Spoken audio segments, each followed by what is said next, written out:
Hello, everyone. You're all welcome to this webinar. My name is Ruth Muizere, and I will be your moderator today. I am here with my colleagues Marina, Mick, Anissa, and Hima, who you interact with on the chat. And we are also streaming on YouTube. If for any reason you're not able to continue in this room, we're going to share a link on YouTube, a YouTube link in the chat, and you can follow on the YouTube channel as well. Feel free to use either of the chats, Zoom or YouTube, to let us know where you're coming from, to introduce yourself, but to also ask any questions or share comments that you may have. And we will be sharing these with our speakers during the webinar. I will call upon Mick to share our This is Restor video.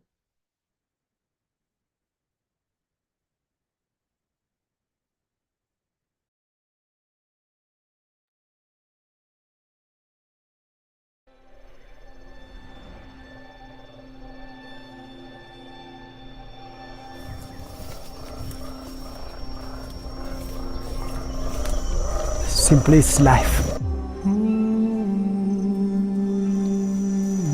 Without forest, without trees, no life will continue. So for me, it's life.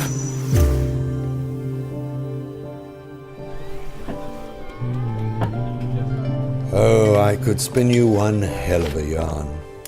I could tell you about how waters once teemed with life and grasses rustled, parting for the bodies of big beasts and the nudge of small ones, and how we now often find ourselves in silence. But by now, you know that story. So I'm going to keep it simple. And simply, I want to introduce you to Restor, a home for hope and collective action, a global community working to protect nature. Because all I know, and I know for sure, is that if we don't protect biodiversity, we're in deep shape.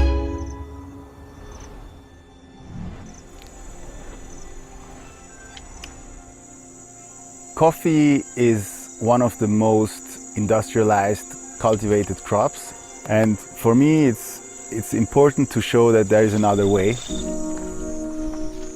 The more diversity we have, the more safe a system is. So you embed the farm in the forest, in an ecosystem that sustains itself. Yeah, to get that soul again, we have to acknowledge that we need each other for growth. A human being, our communities can only grow in exchange with each other. And there are hundreds of thousands of initiatives like this across our planet, led by local farmers, communities, and businesses. Imagine a platform that allows us to see this entire movement, where we can engage with just the click of a button. A platform that not only allows you to help the movement, but to become a part of it. Because when you know exactly where your goods come from, you have the power to impact global restoration with every product you choose. We have a chance to not only imagine, but to enact something different. This time we're in will be looked back on. So the real question is, what did you do?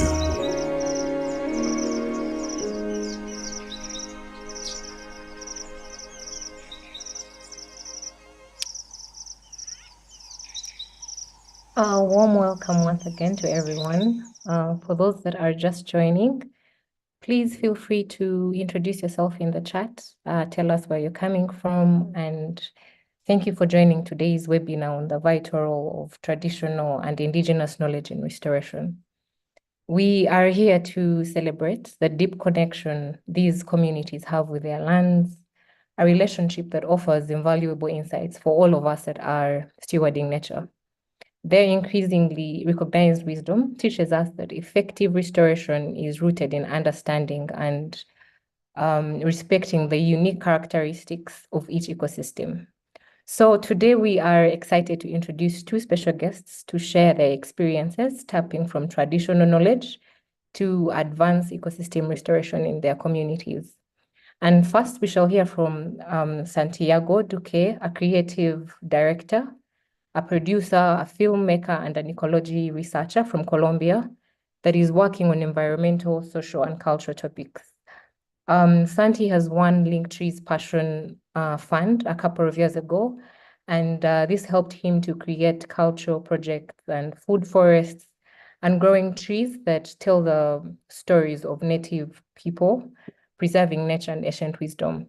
And we will also have later Adrian from Masabit, Kenya. And Adrian is a co-founder and the CEO of NaPO, Nature and People as One, a grassroots organization working with the Rendile and Samburu communities to promote inclusive conservation and landscape restoration. Adrian's efforts have earned him several awards, such as the 2022 Dryland Restoration Steward of the GLF Global Landscape Forum, AWF Charles R. Wall Policy Fellow, and one Young World Ambassador. He's also an IECU changemaker. He's currently advancing his studies in climate change adaptation at the University of Nairobi.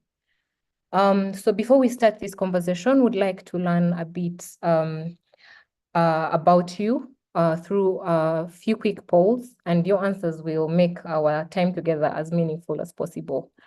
I will call upon Marina to take us through the session of polls.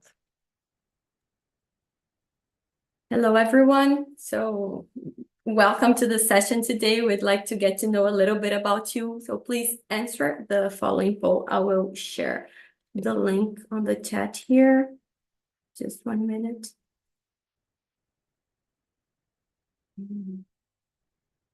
Yeah, please, the link is on the chat. And the first question is, what is your main role in the restoration and conservation community? Let's give you around 1 minute to respond to the poll.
So yeah, good to see a diversified community, mostly project implementer, researchers, and enthusiasts, but also we have funders and good and service providers.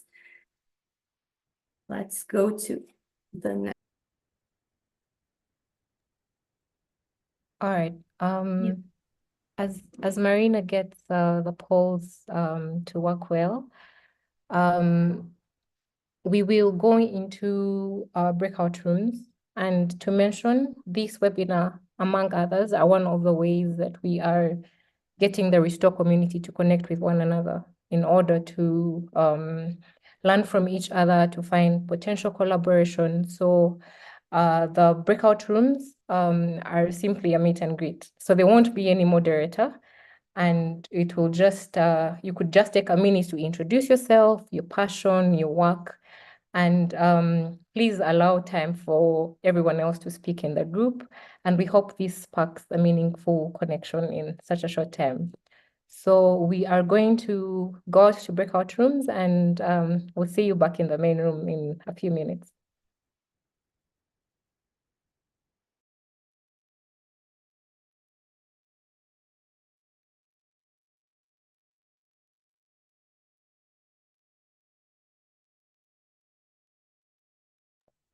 For those on YouTube, as we go out into the breakout rooms, there will be a video playing, so you can keep on online.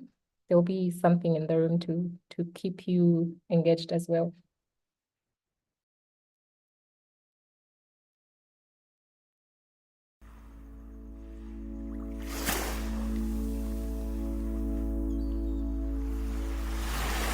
Indonesia Beer Foundation has been going for around 3 years. We're involved in coral restoration, mangrove restoration and cleanups. We actually want to educate people when they come to visit here. We will tell them about how important the coral and then how to protect them as well. I think the way we share our information is by telling stories, like culture and knowledge and everything. It's how we thrive as a species. And we hope that we can inspire like the younger kids in the next generation to take this work on themselves. We go and scour the seabed around existing healthy coral reef. We pick up fragments that have snapped off or broken off. And if it's still healthy and alive, that goes in the basket and we tie on these fragments. We hope maybe within 5 years we can go out and see that the coral reef is looking a lot healthier here and it's kind of like grown over these spider structures. That's the idea. And this is kind of like the turning point. There's really no other choice, like we have to do something.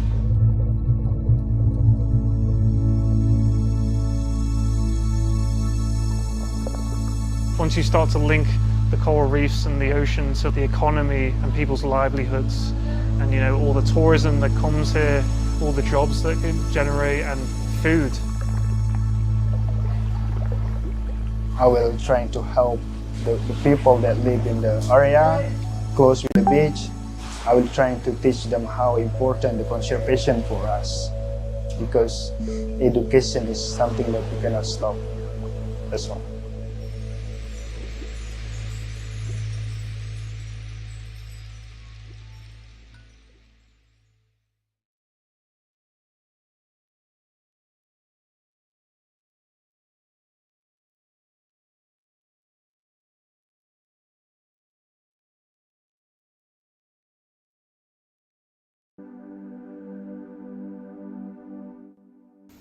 Veamos. ¿Cuál es tu nombre y el nombre de tu organización? Ya, yo soy Chochi Iturralde y soy de Humanos por la Abundancia. Chévere. ¿Qué es lo único, especial que tiene tu organización? Sí, yo diría que nuestro método, nuestra organización se enfoca tanto en la restauración social como en la medioambiental, como igual categoría las dos, porque pensamos que no se puede separar la una sin la otra. Entonces, en nuestra organización, los líderes de la restauración son las comunidades, la gente que es dueña de las fincas y que tiene que saber o que puede compartir todos sus conocimientos que ya tiene con respecto al bosque y a las especies nativas. Pero a la vez hay un apoyo humano, social, emocional inclusive. ¿Qué sabes de Restor y cuál es tu impresión de cómo podría ser? ¿Cómo es Restor valioso para ustedes? ¿O qué clase de beneficio podría tener de una plataforma como esa? Bueno, nosotros somos founding members, ¿no? De Restor. Nos contactaron hace ya algunos años, o desde que empezaron. Y nada, me parecía fantástica la idea de que haya una plataforma que nos facilite el proceso de verificación, que se pueda ver desde el satélite rápidamente, sobre todo un proyecto como el nuestro que quiere escalar a muchas comunidades de muchos países. Entonces, monitorear desde el satélite es con certeza, ¿no? Con precisión, es para nosotros fundamental. Y nada, me parece súper chévere también su actitud como súper generosa, le veo yo a Restor como que nace del corazón la idea de generar o motivar la restauración en el planeta entero.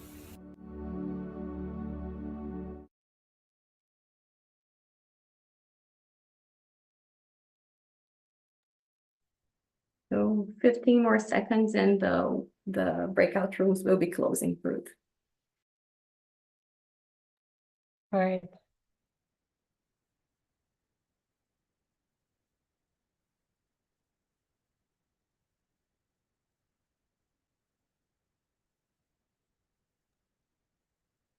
And now the participants of the breakout room has been given 1 minute to finish, and they are gradually coming back to the main room. Okay.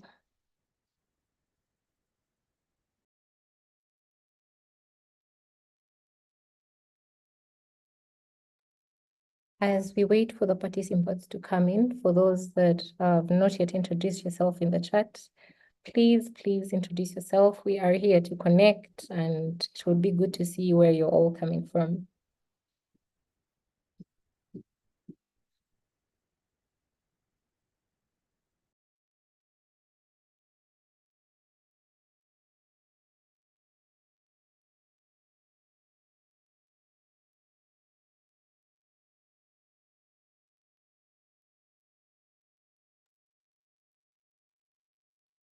I see you streaming back in. Welcome back, everyone. I hope you made some good connections in the breakout room. We will try to do the polls again. Please accept our apologies for the hiccup in the polls earlier. So my colleague will share the link to the polls again, and we will give it another go, and we will please share the link. Okay, all right, I see it. And we'll give it another go. Marina, please.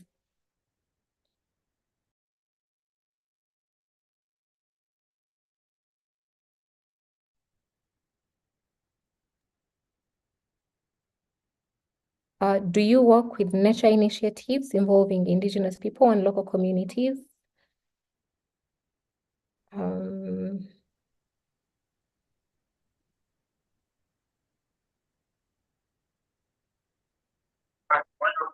Oui, allô?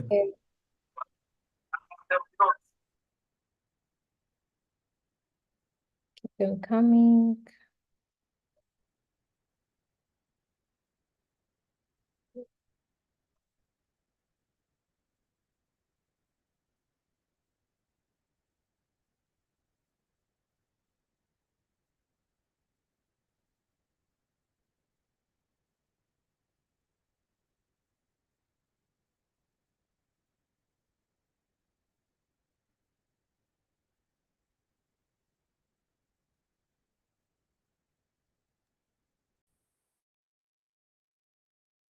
Seems we have pretty good distribution here. Many working with indigenous peoples and local communities.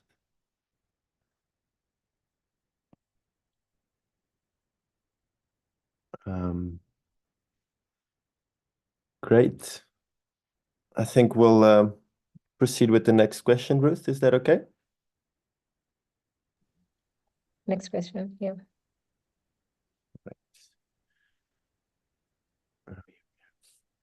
Some percentages, and we would like to hear what you think ahead of this conversation is the main contribution of indigenous peoples and local communities to the well-being and the health of our planet home.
This is nice. I think we're having a winner around land reverence, which is really interesting. Hopefully, we'll hear a bit more on that today.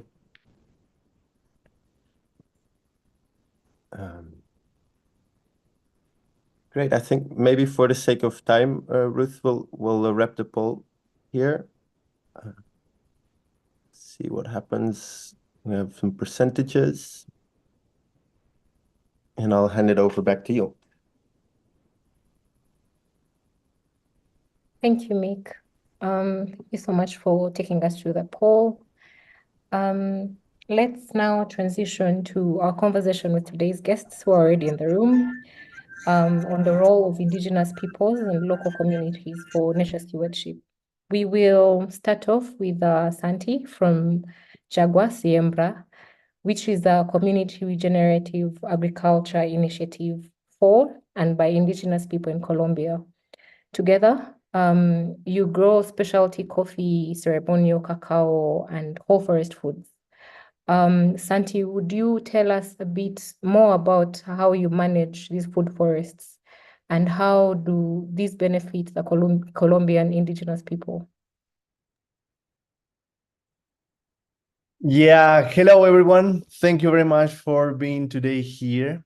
It's awesome to see so many people gathering from different places of the world to have a moment to talk about all this ancestral memory that is super important for us and the regeneration and restoration that we are working on.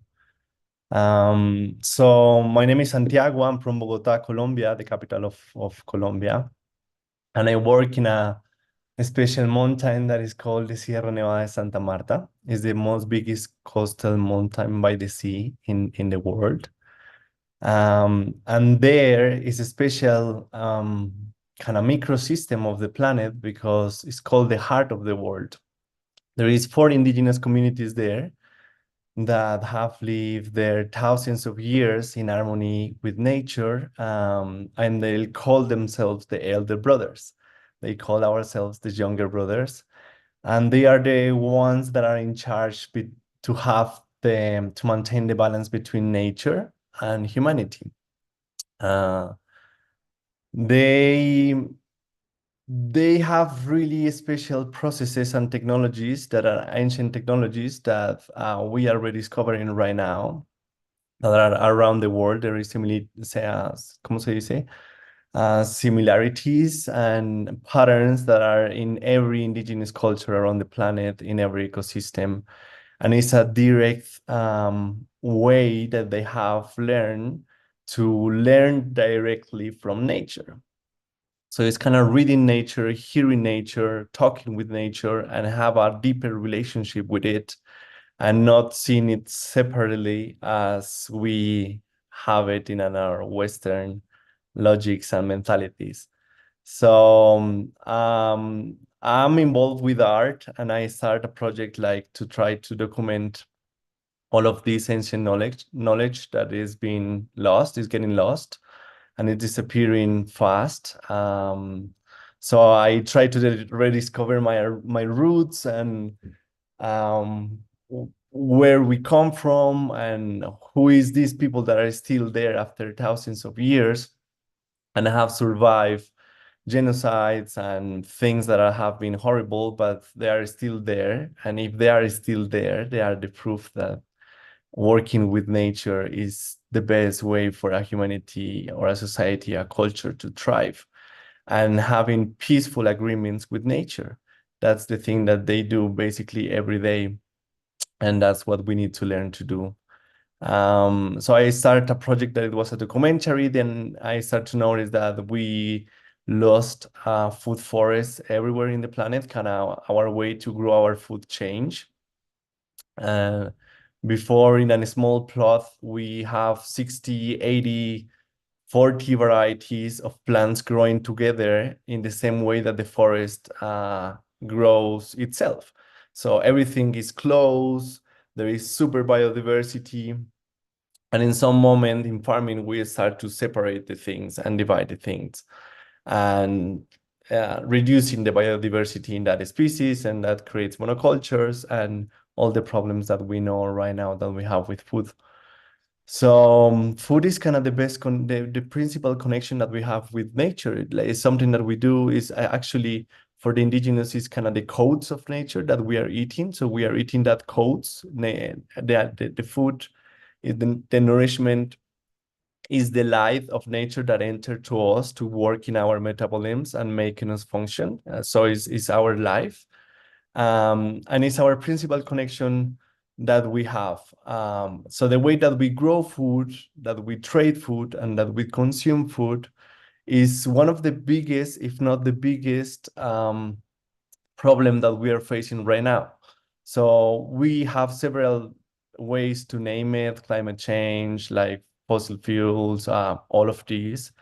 But for the native communities, they have a really simple concept that is really, really beautiful and really powerful. And that is the heat in our thoughts, the imbalance in our internal beings is what is generating all that external repercussions around the planet. So it's people, it's humanity that doesn't feel good in itself and then creates bad actions towards nature. And that starts with food. When we consume a food that is not good for us, we create bad ideas, bad thoughts, bad emotions. It's kind of, we are not in synchronicity with nature. When we consume organic, holistic, grown food, food that it has been grown with ceremony, with reverence to the land, with permit to the spirits, with the times and rhythms that nature has to do all that process, not when we want, but when nature wants. And that's the recognition of the patterns in how are the traditional sowing seasons, because in the communities, we don't plant a tree every time that we want. We plant a tree when the earth is ready to receive that trees, and that's some specific times in a year, when the rain comes, when the moon is aligned with the rhythms that are having, with biodiversity showing up in different ways and patterns. So it's a total different world that we have used to it. And I think that we have so much potential to learn from them, and they are open right now to share. That is really key, that in all these regeneration projects that we have, we start to integrate in this scientific knowledge that they have, because it's basically science. Science is the study of nature.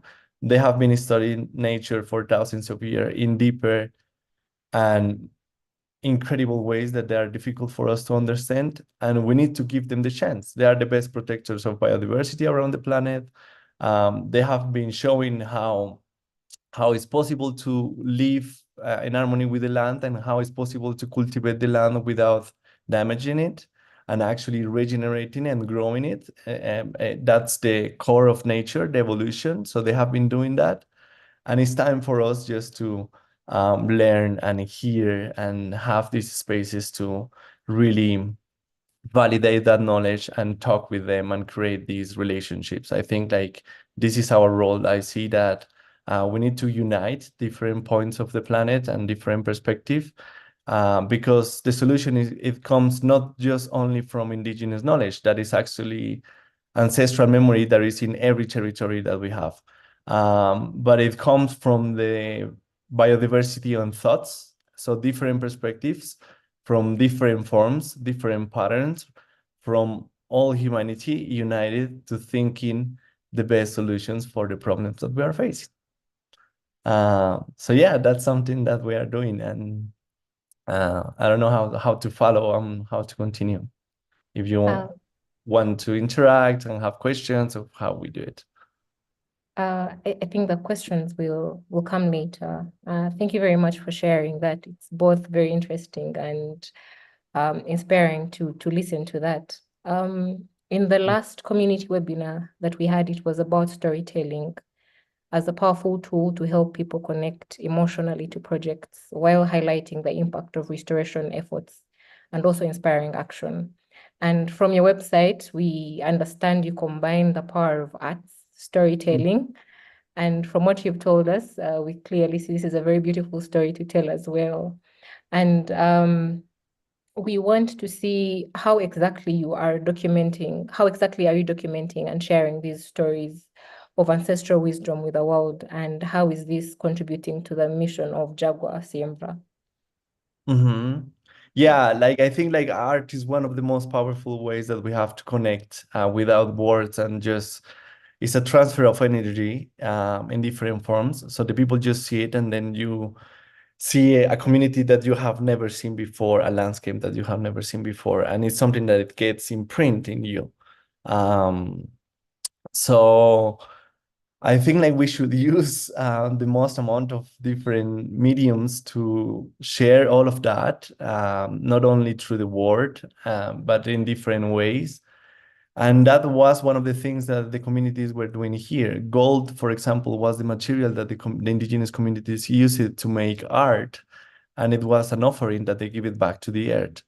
That has a more scientific part, but I think like video, sound, all of that, it was the message, for example, that the community told me, like, yeah, it's great that you become kind of bridge between communities because they don't speak Spanish. It's really difficult to reach them. So it was like, okay, we know that you learn better with sounds and with images.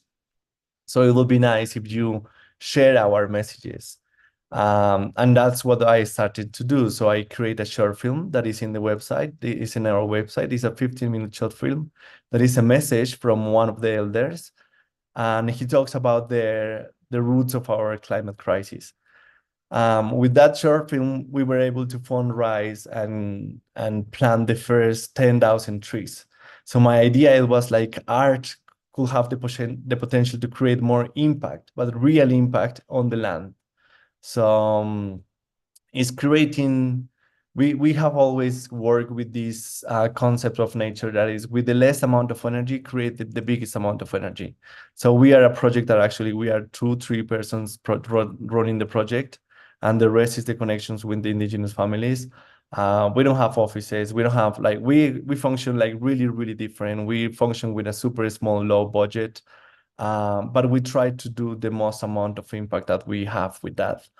And art is one of the best mediums to do that. Everyone see our website and our media, and they think like, whoa, these guys are kind of big, or I don't know, they have another concept of image because of that.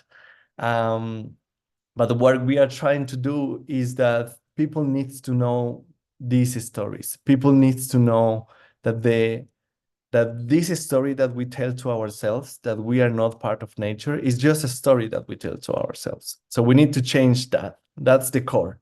We are nature, and we need to change that story and getting to know back again.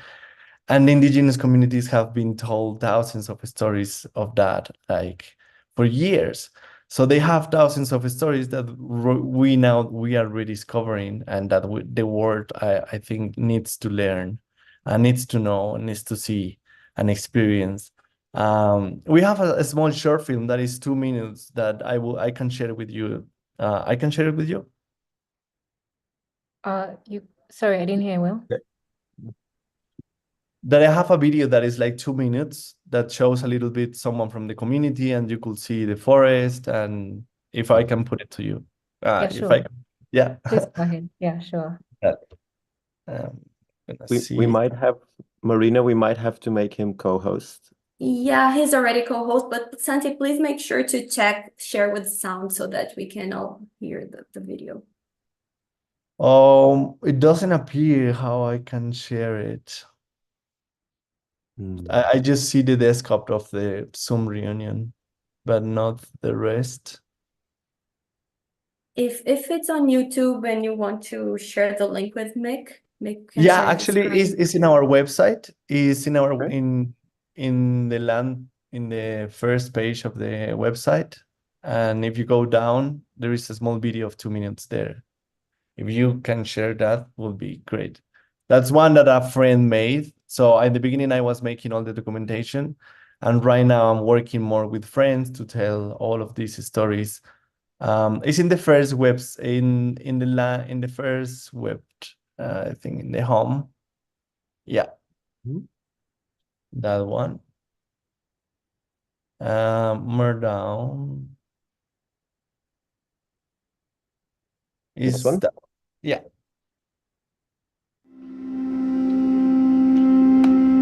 Yo soy Yul. Na Julie na be avide manque no cagamos ni. Hacía mucho sol, calor, era sequía. No podía la tierra más aguantar.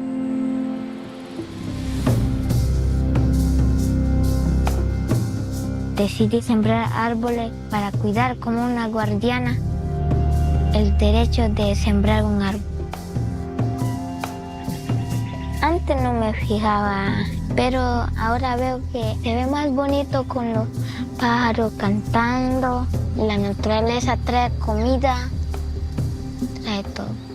Me siento bien sana, siento como una persona, un árbol. Hay que sembrar, si uno corta, siembra dos, como dice mi padre. Debemos seguir sembrando, seguir adelante con la madre tierra. La tierra es una mujer. La mujer tiene, como digo, tiene la sabiduría para plantar un árbol, para que crezca. Es como dar una vida a un hijo, una hija. Un árbol, cuando uno planta, es sembrar una vida. Uno solo no puede sembrar mil, ¿no? Sí haría, pero lento. Para que crezca al mismo tiempo hay que sembrar con todo, con una familia. Me siento feliz, viva, en paz. Construir otra vez un nuevo mundo con muchos árboles es mi deseo.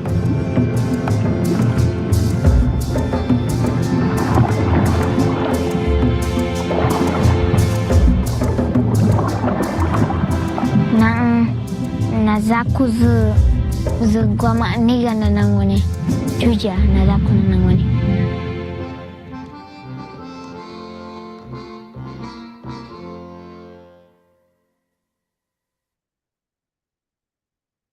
Yeah, so that was Yuli, and she is part from a community, and that was a food forest that we grow. She harvests the cacao from one of the food forests that we grow, and she says that, yeah, she noticed, for example, how birds start to singing more when we have trees, and that's another biodiversity indicator and all of these things. And it was nice because she wanted to tell the story from herself, and that's something that we are working on into. We are working with Indigenous Film Collective. We are working with several kind of partners in that, because the idea is that how we share these stories to the world, what we share, what is not possible to share yet. But yeah, there is so many intersections in that is a topic that is really interesting. Thank you very much, Santi. Thank you for sharing. And for those with questions, this is a reminder to please add them to the chat, and we shall come back to a Q&A, a question session where Santi will respond to your questions. And now we shall move on to Leitoro. Leitoro, your story in the Rendile and Samburu communities, to which you are deeply connected, is also incredibly beautiful. And the way you embrace local traditions to enhance the conservation and restoration of drylands is truly impressive and unique. So what makes it so powerful is that the knowledge and insights involved are not imposed from an external source, and are instead, these approaches are adopted organically and evolved from the community itself. So Leitoro, if you could please share about the community practice to select the trees for protection, and say something about the role of the elder chiefs to maintain this tradition over generations. Thank you so much, Ruth. So I'm going to start with, so I'm the co-founder of Nature and People as One, NaPO. NaPO is a community organization based in northern Kenya. We work with the Indigenous Rendile and Samburu communities, which is also the community I come from. So NaPO itself, when we were thinking about our organization name, our first thought was always, how do we make it as relatable to our community as possible? So NaPO actually of course, within the English name is NaPO, Nature and People as One, but within our local community is actually in every settlement within the Rendile community, the elders sit at a certain point and make decisions every evening, whether is it how the cows will, which direction the cows will go, or any issues that are coming up within the community. So the NaPO is the central decision-making body within our communities. And so our name was actually heavily inspired by that and our work of trying to enhance the power and the agency within our NABOs. So that in our name, that was our thinking and our relation with our community. So some of what we aim to do is through meaningful partnerships and inclusion, we want to enhance community-driven governance and restoration of important dryland forests within northern Kenya. So this dryland forests, right? So northern Kenya, I think you must have heard about the recent drought we had, the 5-year drought that wiped out lots of livestock. So this particular dryland forests are critical for communities during this dry period. So it's the last fallback for the pastoralist communities, the nomadic communities who move around with our animals. So this is our last fallback, and it's usually the place where during the drought our cows go to and graze. And so we thought the best place where we could potentially have the most impact is by restoring this dryland forest ecosystems. That's where we would have the most impact. These areas are also home to some of the to huge biodiversity, the megafauna species, the elephants, the gravy zebras, which are only found within northern Kenya, the Kulal white eye, which is a bird that's only found in that ecosystem. So this particular ecosystems made sense for us. In terms of how exactly we do it, we have two main pillars of how we want to do our restoration. One is inclusive governance, right? So respect what knowledge is already there and work with those systems to actually enhance conservation. And second is we want to drive community-driven restoration. So there are already techniques like grazing management, like that exist within our communities that are useful in restoring our landscapes. So one of our projects that we're currently implementing is the Ramat. Ramat basically means it's lifestyle or stewardship within our community. And basically what we do is community managed natural regeneration. So the trees, because it's a dry area, to plant trees is relatively difficult to achieve. So what we do is the trees that are already within the landscape and have already grown, these are the trees that will have the highest survival rates. It's a dry area, so this particular trees, it's hard to water, right? So we don't get enough rainfall. So, and how we actually do this is we would paint, right? So the tree would be painted in red, and red would mean everybody knows it has been passed within the community, but others that any tree that is painted red is protected by the community. And so the elders, they enforce this, and anybody who cuts that tree, then they would actually impose fines, take golds, and basically it's a system that has always worked. So fines are a system that were always present within our communities, and so it's a system that we've kind of worked with in order to enhance that governance. The second bit is, since it's a community forest, of course, we also have our Mount Marsabit tree nursery. So the first thing when we set up our nursery is we did a study we did a project where we were mapping out which trees are the most important to our community. So either for medicinal purposes, for grazing, for traditional sacred events, or whatever the community finds value in. So these particular trees are the ones we actually grow in our nursery. This has the impact of, one, there's a lot more reception towards restoration and tree planting, which is not something that usually pastoralists usually do, especially and now there's a lot of settling. So our nursery actually provides this kind of tree species. So the advantage of that is we didn't have to go into the books to check which native species are for here. We literally mapped out the native species in conversations with our community members. And the third initiative, which you can see on my background, is, I can try move this way, is the Harder Conservation Initiative. This is purely focused on biodiversity monitoring. So we work with the herders, the young nomadic pastoralists who cover hundreds of kilometers every year in the landscape, looking for grazing pastures. So these guys, there's no one who understands the landscape like these guys. They've grown up in this landscape. The herders are absolutely knowledgeable about the landscape. So we work towards incorporating monitoring of biodiversity and outreach through our Harder Conservation Initiative. So what we're doing at the moment is related to elephant monitoring, wildlife species monitoring, but also grazing plans. How are the herds moving within the landscape? This information is critical for, of course, guiding the decisions by the elders, but also just conservation planning and guiding our programming. So I'll stop there and just in summary, a lot of our work is or has been set up. A lot of our programs have been set up as a result of conversations that we've had with our community members, exploring what was it before, how is it looking now, what has worked before, right?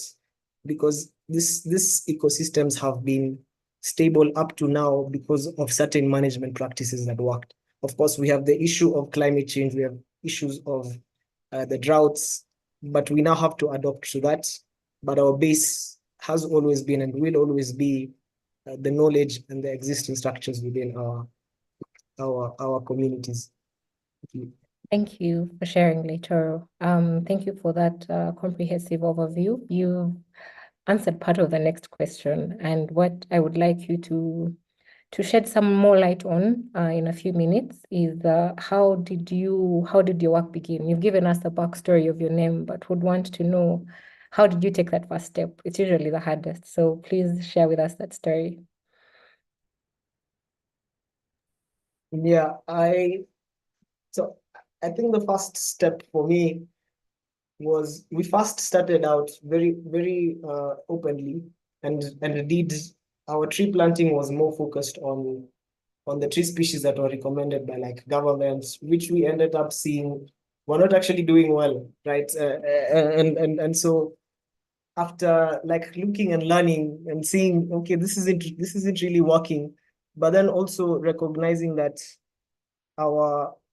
there's actually every conversation we had, every project we did, we always started with like, do a community conversation, do a situational analysis, look at who's involved, what's working, and it was coming out really clearly that the most effective activities or plans were actually the ones that were community driven, and there was a lot of agency transferred to our communities. So that was kind of the starting point for it. It was a lot of lessons early on, and we quickly realized, okay, let's take the other approach, which is from the other side.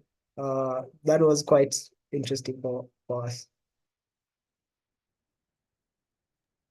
Thank you very much. I will quickly hand to Mick to air out any questions that we have in the chat. And then later on, Santi can respond. Sure. I was going to suggest actually maybe opening the floor also, if anybody wants to ask with their own voices. We have just one question for Andy. We also don't have a lot of time left, Ruth, so I think we can start with this one. It's for Santi. And Andy asks if you could touch on the leader concept of the mamos and pagamentos. Santi? Yeah, for sure. I think like that's the basic concept and the profound concept that the communities have, and is that everything that we have in nature, we need to pay for it. So we need to pay for the water, we need to pay for the food, we need to pay for the trees, we need to pay for this, and there is several forms to do that. So it's a form of reciprocity. So every time that we do a project, even we pay spiritually for that, and they have methodologies to do this. And that's the way that the balance between nature and us is granted. So it's a concept that needs a study, and is something that is really not so easy to get on board. But basically they are doing these peregrinations from sacred sites. There is sacred sites in every part of the planet and in every territory, and they use these points to do these retributions in different forms. They are constantly doing that every day and every week. In this moment right now, there are hundreds of them in the mountains making these spiritual payments, not only for them, but for the health of the entire planet. So it's for the health of the food, for the health of the environment, for everything. So it's something that is really, really unique from this culture, and is really, really special. And it's something that is not only a payment and a spiritual payment. Is a concept that is not only from them, but it's something that we all need to start to relearn and start to doing it in our own territories. So in your territories, there is special places that the spirits needs that food. And that food is processes and methodologies that we could learn and we could apply to all the restoration and regeneration that we are carrying on. Thank you, Santi. And for any other questions or comments, please go to the chat, and Mick will help in responding to them or forwarding them to the speakers. I would like to thank everyone again for your participation and contribution, and we could take another hour to dive deeper into each of these conversations. So for the sake of punctuality, I will try to wrap this up now and highlight it into two. Number one, the indigenous communities have a deep and intimate understanding of their ecosystems, and how this has been developed over generations. And this knowledge is combined with a profound respect for nature, results in effective and sustainable nature stewardship. Indigenous communities not only help in healing our collective home, but also ensure the efforts are culturally appropriate. And in turn, Indigenous leadership promotes equity and social justice, recognizing the rights and contributions of these marginalized communities, like we've heard from Adrian and Santi. And that also storytelling can attract global attention to the unique challenges and successes of Indigenous-led restoration. And it can also help to build support, recognition, and respect for Indigenous rights, sovereignty, and their essential role in combating climate change and biodiversity loss. So I would like to give a very huge thanks to our speakers who have called in from Kenya and Colombia. Thank you, Santi and Leitoro. And thank you for sharing the outstanding work that you're doing. I would like to request you to stay for the last 5 minutes. For those that are not on Restor yet, we've prepared a very quick demo and a QR code to register for the next new user webinar. And in the 5 minutes, feel free to use the chat as the video is playing. Thank you, everyone. Hello, everyone. Welcome to Restor. To access Restor, you can go to www.restor.eco on your browser. Signing up for an account will give you the best experience out of Restor. You can sign in using a Google account or any other email address you have. Once you are signed in, you can start exploring.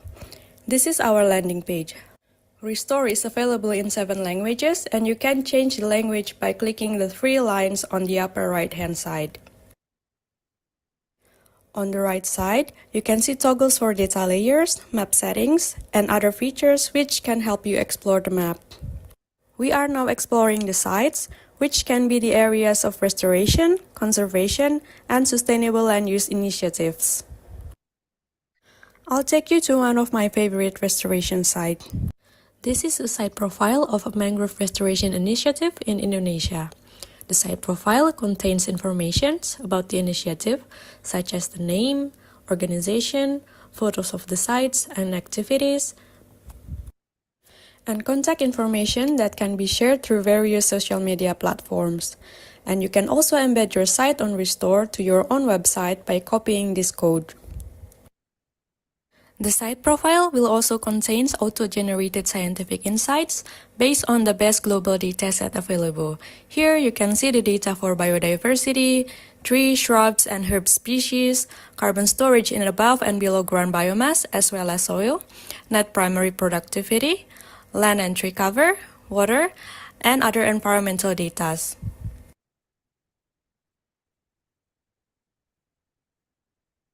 On the About tab, you can see a more detailed description about the initiative, including when the initiative has started, what goals they have, what kind of support they need, and also a button to get direction on Google Maps.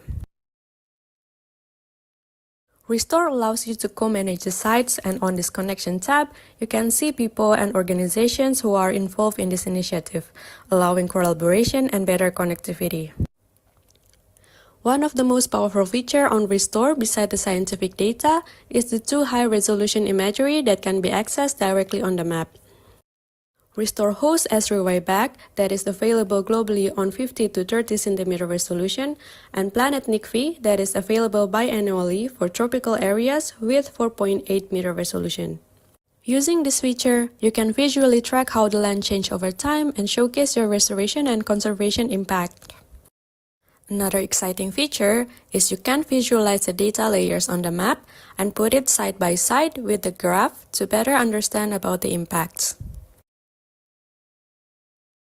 Now I will show you how to add a site. Adding a site to Restor is quite straightforward.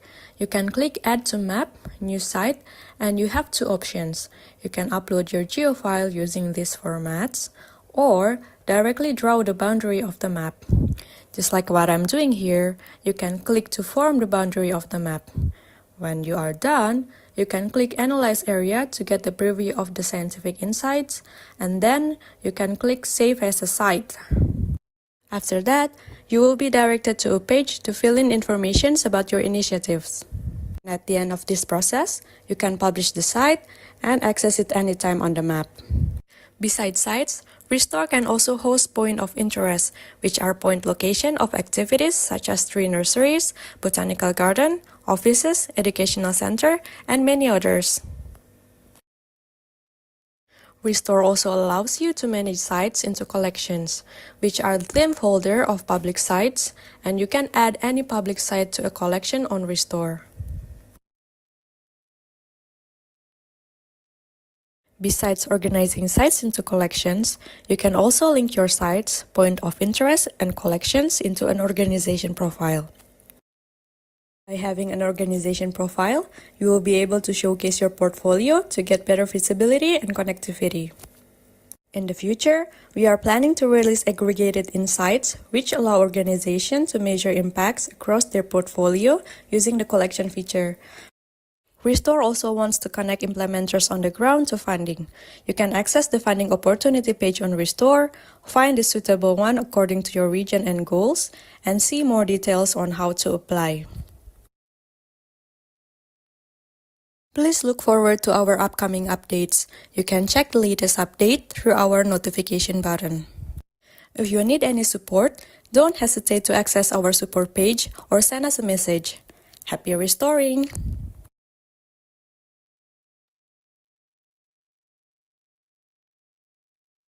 Thank you. And thank you for staying up to the end of this webinar. And thank you so much for your interactions in the chat. We hope that you will keep in touch and see you next time. Thank you, everyone.